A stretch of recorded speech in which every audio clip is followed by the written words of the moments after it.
When Harvard Business Review comes out and says that sustainability isn't the burden on the bottom line, it's the touchstone of all innovation, and that only companies that make it a goal will achieve competitive advantage.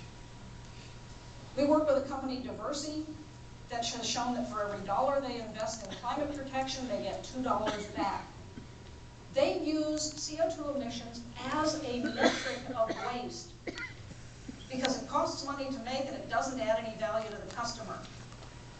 So they've set a goal of cutting it by a quarter. They reckon to have 130% return.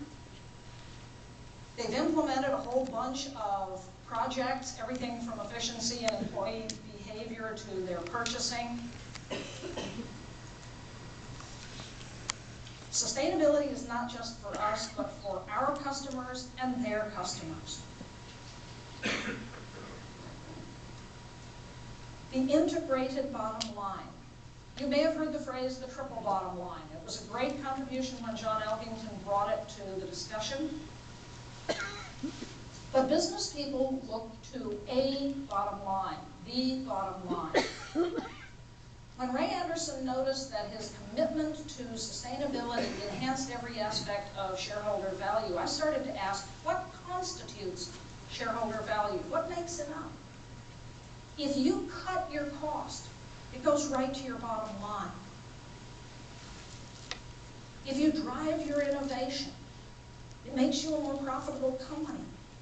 Cutting your risk, franchise to operate, getting out from under legal liabilities, ask BP about legal liabilities, attracting and retaining the best talent, labor productivity, increased health, brand differentiation, driving brand equity, managing your supply chain. This is why Walmart is driving sustainability, not just to their suppliers, but their suppliers' suppliers. And cutting the cost of distrust. Walmart went from the most reviled company in the economy to now one of the more admired. They cut in half the number of people who said, I'm not going to shop at Walmart, I don't like their policies. The companies that get it right will be first to the future. When those wild-eyed environmentalists at Goldman Sachs tell you that the companies that are the leaders in environment, social, and good governance policy have 25% higher stock value, there's a business case. And there are now 27 separate studies showing that these companies have the highest share price growth. The worst performing companies in the economy are most likely to have nobody in charge of sustainability.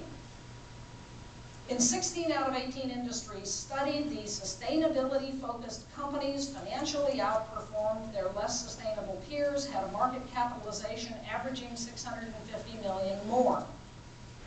Even in a country with no price on carbon, the carbon emitters are now being valued less in the marketplace. The carbon innovators are, again, financially outperforming their less sustainable competitors. This is what Harvard Business Review now calls the sustainability imperative. And you ignore it at your peril.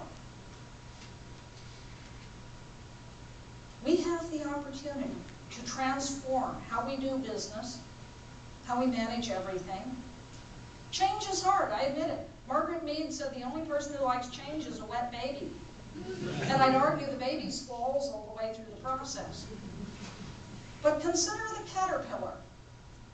When this little critter enters the chrysalis, it has no earthly idea what's fixing to happen to it. You ever broken one of these things apart? There's no worm in there, there's no butterfly in there, it's just goo. It is wholly transformed. And maybe if our world feels a little gooey these days, it's because we are undergoing the most profound transformation humankind ever has. But if we're patient, something starts to emerge. And yeah, it's fragile at first.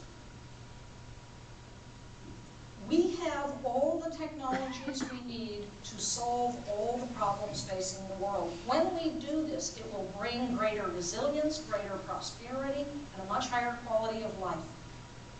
Does this sound to you like something worth doing? Absolutely. then let's fly. Thank you all, thank you, each one of you, for what you do every day. It really